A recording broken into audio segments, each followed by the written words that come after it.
जोहार दोस्तों, आप सभी का स्वागत है आपके अपने YouTube channel expert for Jharkhand में।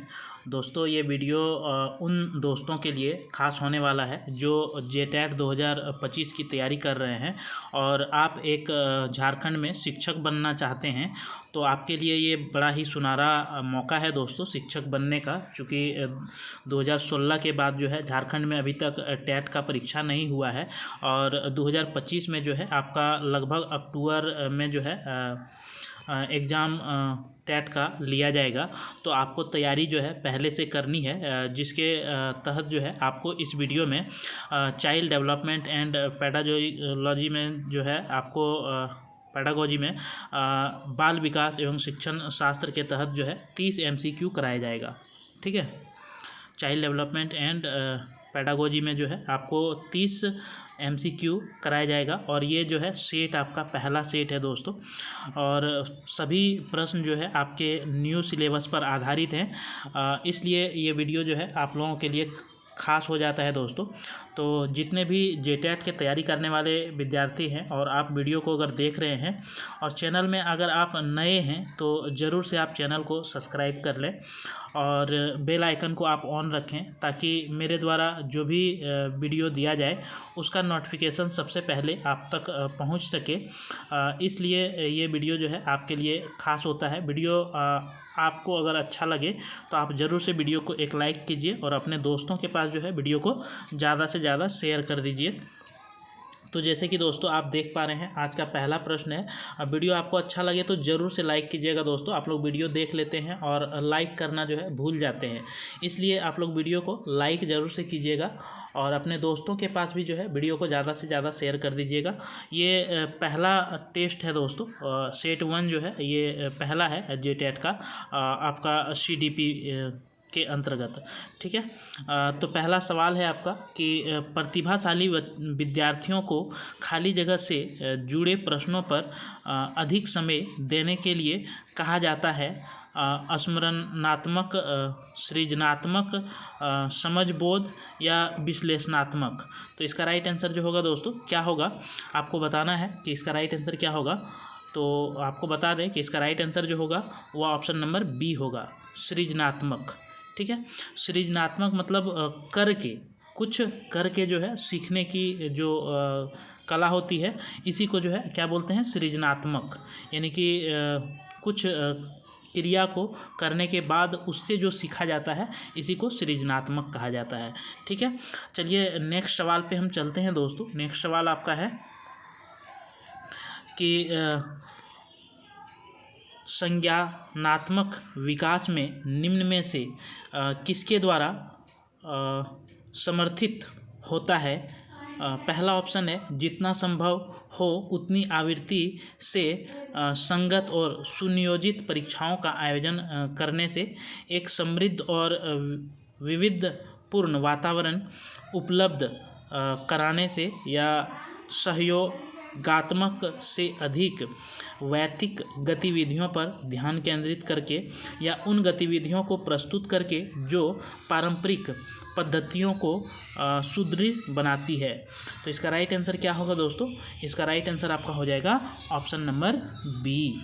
ठीक है, ऑप्शन नंबर बी जो है आपका राइट आंसर हो जाएगा। दूसरा सवाल का राइट आंसर क्या होगा, ऑप्शन नंबर बी, यानी कि संज्ञानात्मक विकास जो है कब समर्थित होता है, जब एक समृद्ध और विधिपूर्ण जो है वातावरण उपलब्ध कराने से क्या होता है, तो संज्ञानात्मक विकास होता है। आपको जो है दोस्तों ये टॉपिक वाइज में बताया गया है। जो भी दोस्त अगर वीडियो को पहले नहीं देखे हैं तो जेटेट का जो है आपका एक प्लेलिस्ट बना हुआ है, आप वहाँ चैनल से जाके देख सकते हैं दोस्तों। और आपको बता दें कि जेटेट के परीक्षा के दृष्टिकोण से ये वीडियो जो है काफ़ी ज़्यादा इम्पोर्टेंट है दोस्तों। और इस चैनल के माध्यम से आपको जेटेट की संपूर्ण तैयारी जो है कराई जाएगी इस चैनल पे, तो इसलिए आप चैनल से जो है जुड़ सकते हैं दोस्तों। तो नेक्स्ट सवाल है आपका कि मानव विकास खाली जगह है गुणात्मक, मात्रात्मक, कुछ सीमा तक अमापनीय या मात्रात्मक और गुणात्मक दोनों। तो इसका राइट आंसर क्या होगा दोस्तों? इसका राइट आंसर हो जाएगा आपका ऑप्शन नंबर सी, कुछ सीमा तक अमापनीय। ठीक है, मानव का विकास क्या होता है? तो कुछ सीमा तक जो है ये अमापनीय होता है, यानी कि सभी जगहों पे जो है मानव विकास को एक जैसा आप नहीं माप सकते हैं। कुछ जगहों पर क्या होता है, तो इसका जो है अमापनीय होता है। नेक्स्ट सवाल पे हम चलते हैं दोस्तों। नेक्स्ट सवाल है आपका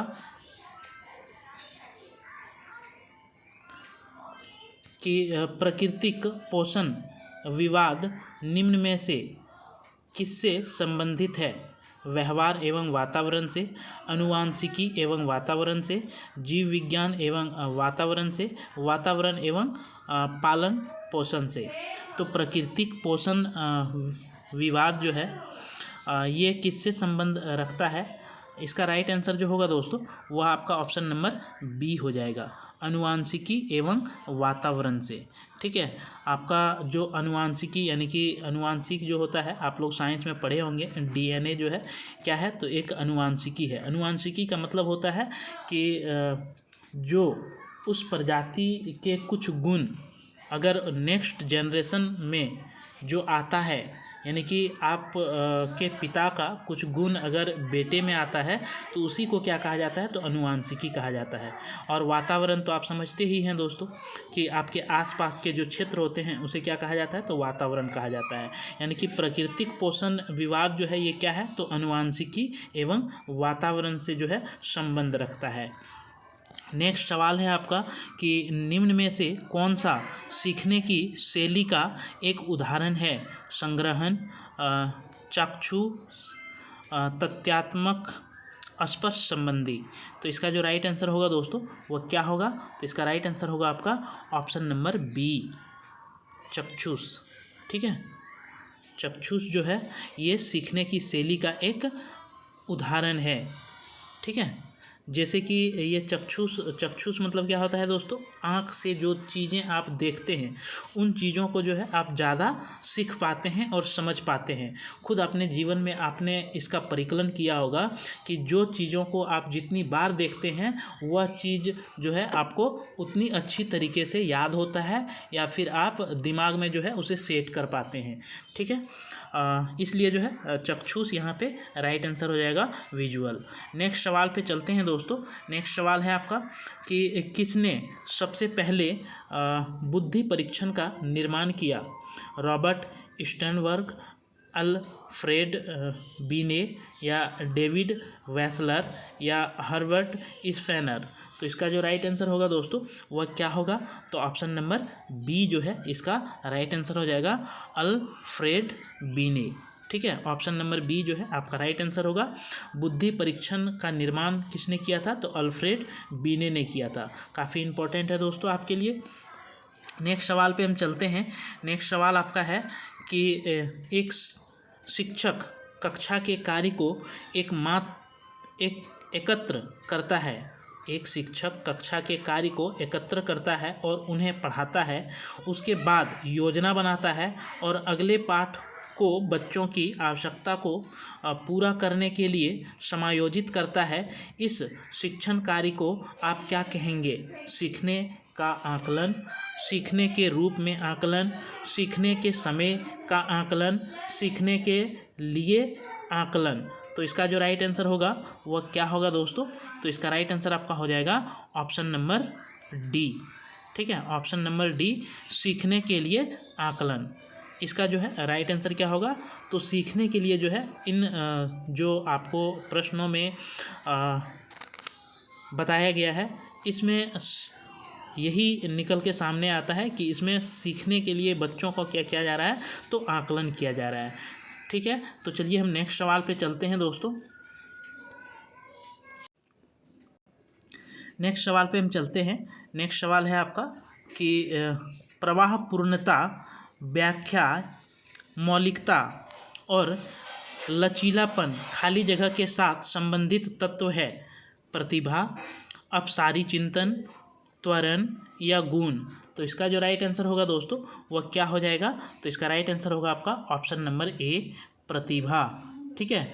प्रवाह पूर्णता या व्याख्या, मौलिकता और लचीलापन, ये किससे संबंधित रखता है? तो ये प्रतिभा से संबंधित रखता है, यानी कि होनहार जिसको बोलते हैं ना, होनहार बच्चे, उसी से जो है ये संबंध है आपका। नेक्स्ट सवाल है दोस्तों कि निम्न में से कौन सी शब्दावली प्रायः अभिप्रेरण के साथ अंतः बदलाव के साथ इस्तेमाल की जाती है? उत्प्रेरण, आवश्यकता, संवेग या पुरस्कार। तो इसका जो राइट आंसर होगा दोस्तों वो आपका हो जाएगा आवश्यकता। आवश्यकता जो शब्द है दोस्तों ये अभी प्रेरण के साथ जो है अंतः बदलाव के साथ जो है इस्तेमाल किया जाता है। नेक्स्ट सवाल पे हम चलते हैं। नेक्स्ट सवाल है आपका कि निम्न में कौन सा कारक अधिगम को सकारात्मक रूप से प्रभावित करता है?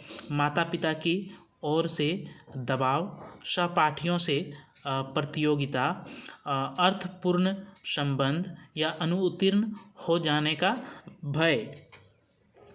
तो इसका राइट आंसर जो होगा दोस्तों वह क्या होगा? तो इसका राइट आंसर होगा ऑप्शन नंबर सी, अर्थपूर्ण संबंध। ठीक है, अर्थपूर्ण संबंध जो है ये कारक अधिगम को सकारात्मक रूप से क्या करता है? तो प्रभावित करता है।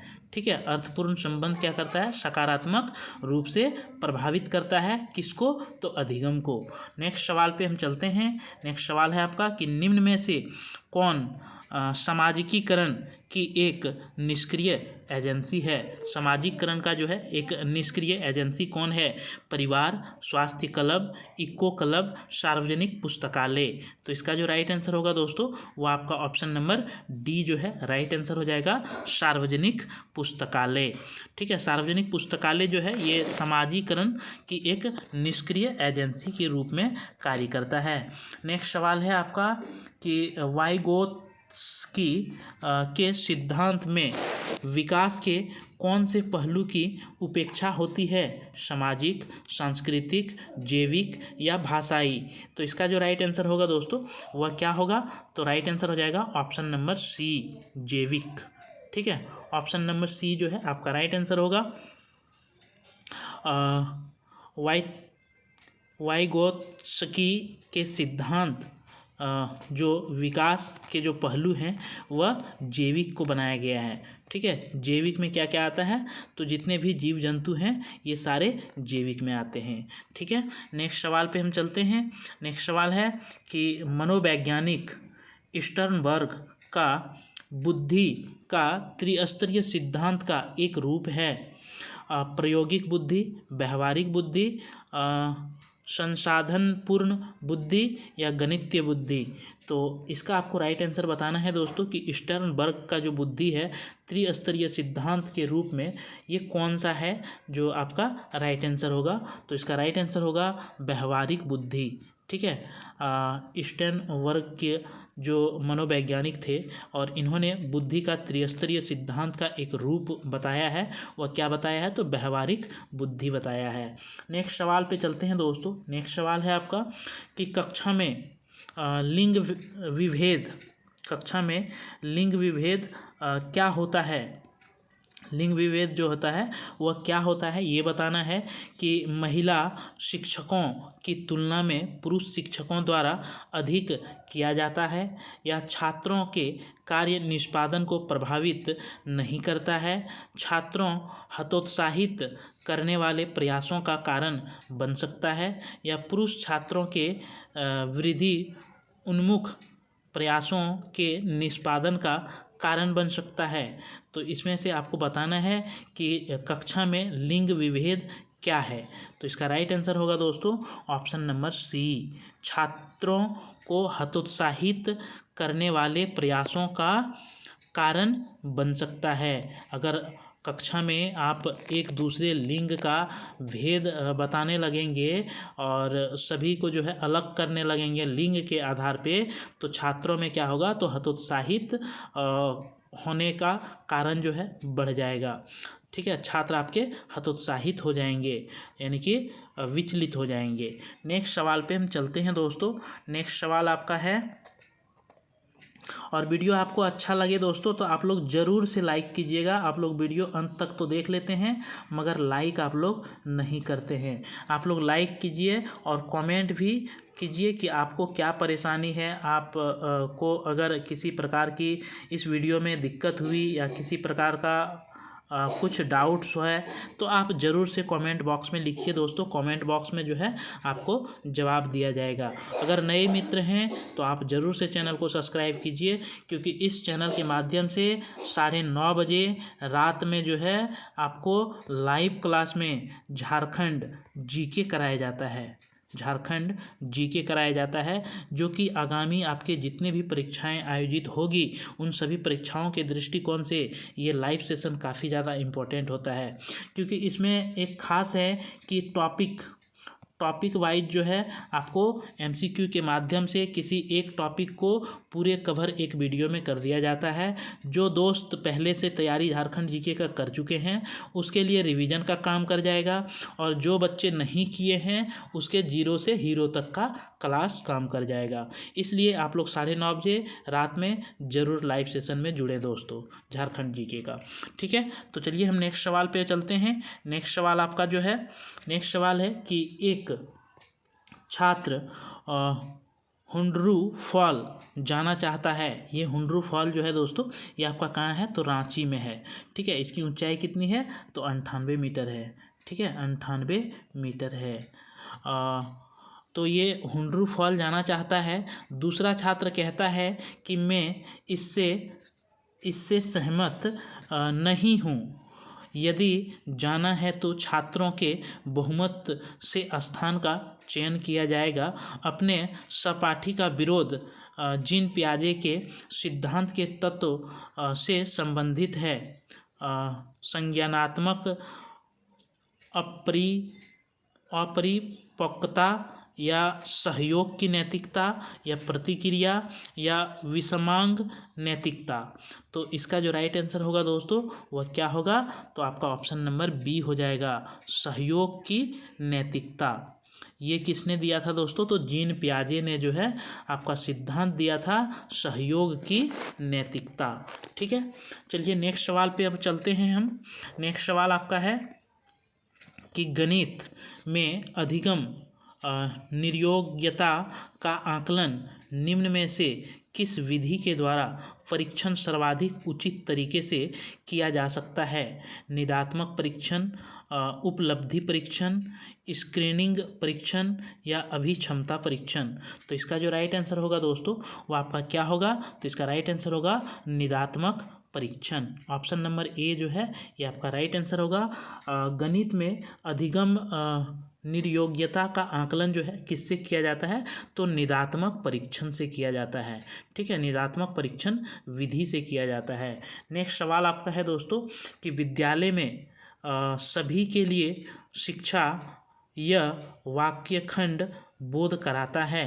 सहयोगात्मक शिक्षा, पृथक शिक्षा, समावेशी शिक्षा, औपचारिक अनौपचारिक शिक्षा।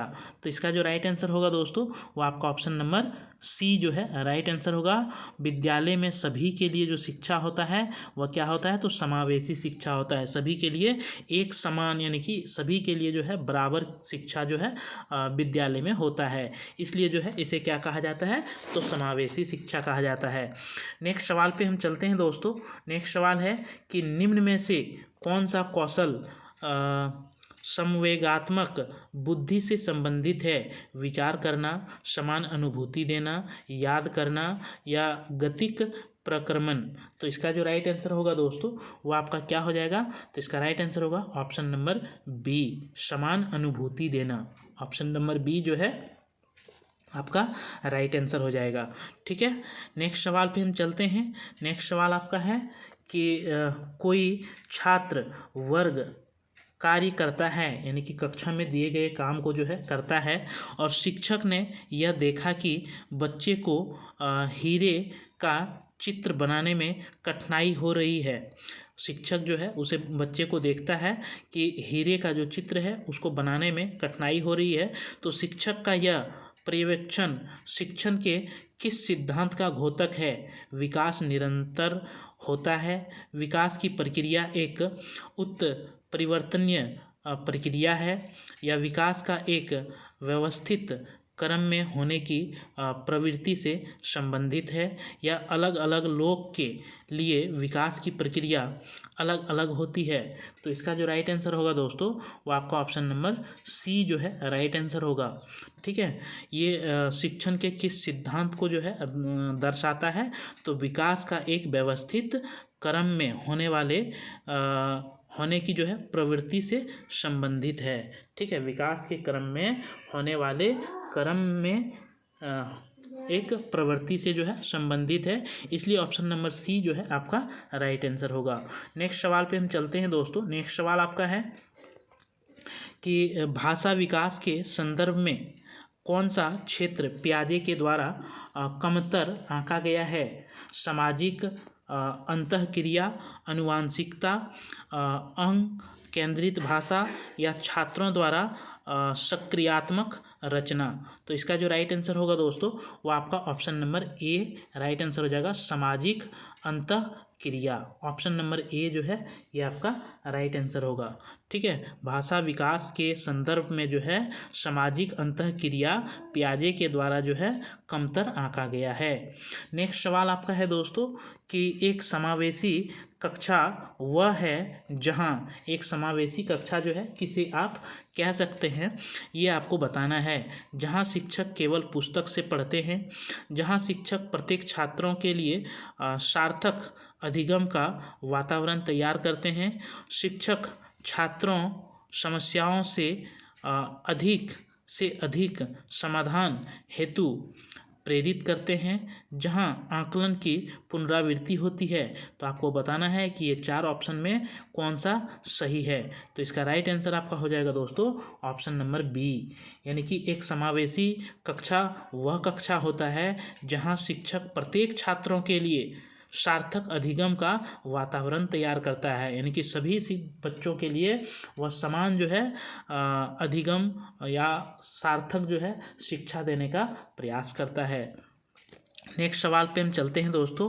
नेक्स्ट सवाल आपका है कि जो बच्चे बोलने के क्रम में हकलाते हैं उन्हें किस पद्धति से इस समस्या से निजात दिलाया जा सकता है? प्रवर्तित वाक्य से, अनुश्रुत वाक्य से या परिणामकारी वाक्य से या लंबित वाक्य से? तो इसका जो राइट आंसर होगा दोस्तों वो आपका option number A right answer हो जाएगा, प्रवर्धित वाक्य से। ठीक है, जो बच्चे स्कूल में बोलने में हकलाते हैं उसे क्या करना होगा, तो प्रवर्धित वाक्य से जो है उसे सही करना होगा।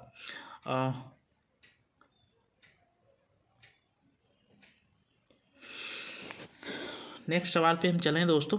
नेक्स्ट सवाल आपका है कि निम्नलिखित में से कौन सा कारण संस्थागत कारण है जिसके कारण बच्चे विद्यालय छोड़ देते हैं? यानी कि इसमें से बताना है कि कौन सा कारण जो है संस्थागत कारण है जिसके कारण जो है बच्चे क्या करते हैं, तो विद्यालय छोड़ देते हैं। शिक्षकों का उपयुक्त योग्यता ना होना तथा कम वेतन देना, विद्यालय में श्यामपट्ट और शौचालय जैसे आधारभूत सेवाओं का अभाव, या जो बच्चे कक्षा के पाठ्यक्रम को स्वीकार नहीं कर पाते हों उनके लिए वैकल्पिक पाठ्यक्रम का ना होना, या शिक्षकों का छात्रों के प्रति संवेदनाशील नहीं होना। तो आपको बताना है कि ये किस कंडीशन में जो है बच्चे जो है विद्यालय को छोड़ देते हैं। तो इसका राइट आंसर आपका होगा दोस्तों ऑप्शन नंबर सी। ठीक है, ऑप्शन नंबर सी जो है राइट आंसर होगा, यानी कि जो बच्चे कक्षा के पाठ्यक्रम को स्वीकार नहीं कर पाते हैं उनके लिए वैकल्पिक पाठ्यक्रम का ना होना।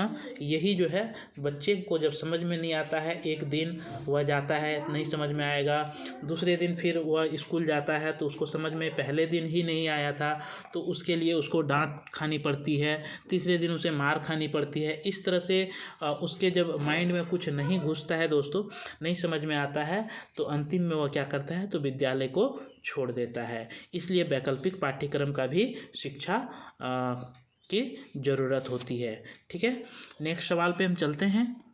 नेक्स्ट सवाल है कि अधिगम असमताएं होती है। अधिगम असमताएं जो है क्या होती है? पठन क्षमता के पर्याप्त या वस्तुपरक तथ्य है तथा संस्कृति की इनमें कोई भूमिका नहीं होती। समय और हस्तक्षेप के स्वरूप की उपेक्षा करते हुए भी अपरिवर्तनशील नहीं होती। या सामान्य या उससे अधिक बुद्धि लब्धांश वाले बच्चे में भी पाई जाती है। तो आपको अधिगम और क्षमताएं बताना है यहाँ पे।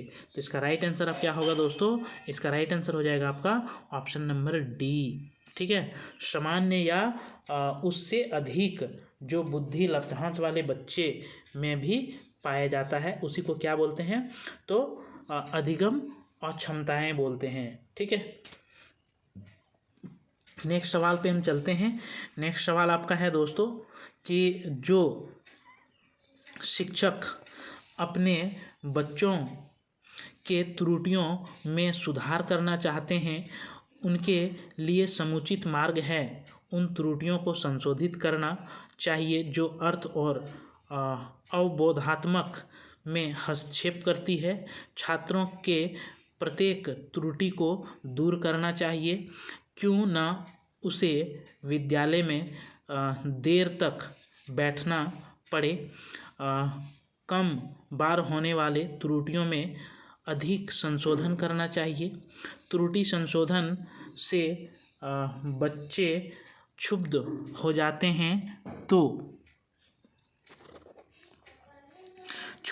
हैं तो उनका संशोधन नहीं करना चाहिए। तो आपको बताना है कि इसमें जो शिक्षक अपने छात्रों के त्रुटि में सुधार करना चाहते हैं उसके लिए क्या सही मार्ग है, क्या उचित रास्ता है। यानी कि इसका राइट आंसर होगा दोस्तों ऑप्शन नंबर ए। यानी कि उस टीचर को क्या करना चाहिए? तो उन त्रुटियों को संशोधित, यानी कि जो बच्चे गलती कर देते हैं उसे क्या करना चाहिए? संशोधित यानी कि सुधार करना चाहिए, और अर्थ और अवबोधात्मक में जो है हस्तक्षेप करना चाहिए। उसके बारे में जो है बच्चे को बताना चाहिए और समझाना चाहिए। नेक्स्ट सवाल पे चलते हैं दोस्तों। नेक्स्ट सवाल आपका है कि निम्नलिखित में से कौन सा कौशल भावात्मक बुद्धि से संबंधित नहीं है? इसमें से कौन सा जो है बुद्धि से आपका संबंधित नहीं है? भावनाओं का आलोचना, भावनाओं का प्रबंधन, भावनाओं के प्रति जागरूकता, या कक्षा सहपाठियों के साथ मैत्रीपूर्ण व्यवहार। तो आपको इसमें राइट आंसर क्या है वह बताना है दोस्तों। तो इसका राइट आंसर क्या हो जाएगा? तो ऑप्शन नंबर ए, भावनाओं की आलोचना। ठीक है, भावनाओं की आलोचना जो है ये कौशल भावनात्मक बुद्धि से जो है आपका संबंधित नहीं है। ठीक है, बाकी ये तीनों जो है आपका इससे भावनात्मक बुद्धि से जो है संबंधित है, लेकिन कि भावनाओं का आलोचना ये जो है भावनात्मक बुद्धि से संबंधित नहीं है। भावनाओं का प्रबंधन ये भावनात्मक बुद्धि से संबंधित है। भावनाओं के प्रति जागरूकता ये भी भावनात्मक बुद्धि से संबंधित है, और कक्षा सहपाठियों के साथ मैत्रीपूर्ण व्यवहार ये भी जो है भावनात्मक बुद्धि से संबंधित है। नेक्स्ट सवाल पे चलते हैं दोस्तों।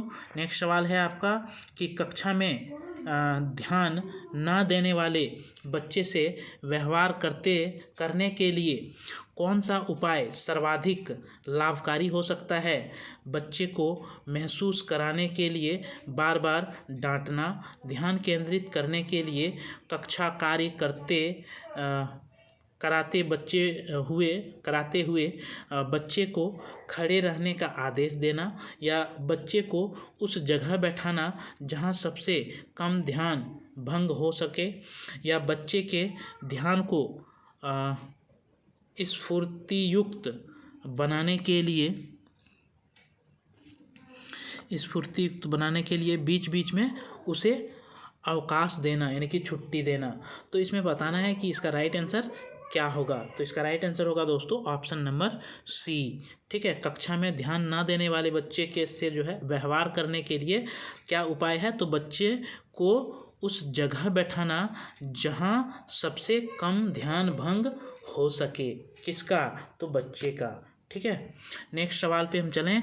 नेक्स्ट सवाल आपका है दोस्तों कि बच्चों के व्यवहार को समझने के लिए छात्रों के घर के वातावरण को जानना आवश्यक है।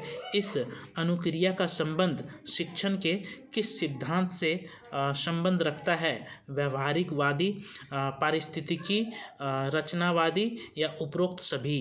तो इसका जो राइट आंसर होगा दोस्तों वह क्या होगा? तो ऑप्शन नंबर बी। ठीक है, ऑप्शन नंबर बी जो है आपका राइट आंसर होगा। 28 का क्या राइट आंसर होगा? ऑप्शन नंबर बी, पारिस्थितिकी। यानी कि किसी बच्चे के व्यवहार को समझने के लिए जो है उसके घर के वातावरण को जानना आवश्यक होता है, और इस अनुक्रिया का संबंध जो है किससे होता है? तो पारिस्थितिकी से होता है। नेक्स्ट सवाल पे हम चलते हैं। नेक्स्ट सवाल जो है आपका कि भारत सरकार ने प्राथमिक विद्यालयों में मध्याह्न भोजन योजना MDM प्रारंभ की है। यह कौन सी अभिप्रेरणात्मक सिद्धांत का समर्थन करता है? संज्ञानात्मक, समाज सांस्कृतिक, मानवीय या व्यवहारवादी? तो इसका जो राइट आंसर होगा दोस्तों वह आपका हो जाएगा मानवीय। ऑप्शन नंबर सी जो है ये राइट आंसर हो जाएगा, मानवीय। ठीक है, यानी कि जो बच्चों को प्राथमिक विद्यालयों में बच्चों को मध्याह्न भोजन दिया जाता है, इसमें मानवीय सिद्धांत में विकास करने के लिए। ठीक है, नेक्स्ट सवाल पे चलते हैं, और ये जो है आज का आपका अंतिम सवाल है दोस्तों इस वीडियो का। अगर आप लोग इस वीडियो में ढेर सारा प्यार, ढेर सारा स्नेह, ढेर सारा बनाए रखेंगे तो बहुत ही जल्द आपको नेक्स्ट क्लास भी देखने को मिलेगा दोस्तों। ठीक है, इसलिए जितने भी नए दोस्त हैं तो आप ज़रूर से चैनल को सब्सक्राइब कीजिएगा, और जितने भी दोस्त देख रहे हैं आप वीडियो को एक लाइक ज़रूर से कीजिएगा। अगर किसी प्रकार की आपको परेशानी है, कोई चीज़ के बारे में आपको जानकारी चाहिए, तो आप कमेंट बॉक्स में सादर आमंत्रित है, आप वहां लिख सकते हैं दोस्तों, आपको जवाब दिया जाएगा वीडियो में। ठीक है, तो चलिए अंतिम सवाल पे हम चलते हैं। अंतिम सवाल है, समस्या समाधान प्रायः उन विद्यालयों में सफल है जहाँ कक्षा में छात्रों का समूहीकरण उपलब्ध है, जहाँ परिवर्तनशील एवं लचीली पाठ्य चर्या उपलब्ध है, जहाँ केवल उच्च स्तरीय शैक्षिक उपलब्धि पर ही बल दिया जाता है, जहाँ शिक्षक केंद्रित शिक्षा प्रभावी है। तो इसका राइट आंसर क्या होगा दोस्तों? इसका राइट आंसर होगा आपका ऑप्शन नंबर बी। ठीक है, समस्या समाधान जो है प्रायः उन विद्यालयों में सफल होता है जहाँ परिवर्तनशील एवं लचीली पाठ्य चर्चा उपलब्ध होता है। ठीक है, वहाँ पे जो है ये समस्या समाधान का जो है देखा जाता है। तो ये था दोस्तों आपके 30 MCQ प्रश्न जो कि आपके जेटेट 2025, ठीक है, जेटेट 2025 की जो तैयारी करते हैं या फिर जो शिक्षक बनना चाहते हैं, शिक्षक बनने के लिए आपको CDP child development and pedagogy से जो है सवाल आपके पूछे जाते हैं। इसलिए ये वीडियो जो है दोस्तों आपके लिए काफ़ी ज़्यादा इम्पोर्टेंट होगा। जो टीचर की तैयारी करना चाहते हैं या फिर CTET की तैयारी करते हैं उसके लिए ये वीडियो जो है रामबाण के समान होगा। तो चलिए दोस्तों फिर मिलते हैं आपसे अगले वीडियो में आशा उम्मीद के साथ। तब तक के लिए मेरे तरफ से सभी दोस्तों को जोहार, धन्यवाद। जय झारखंड, जोहार झारखंड।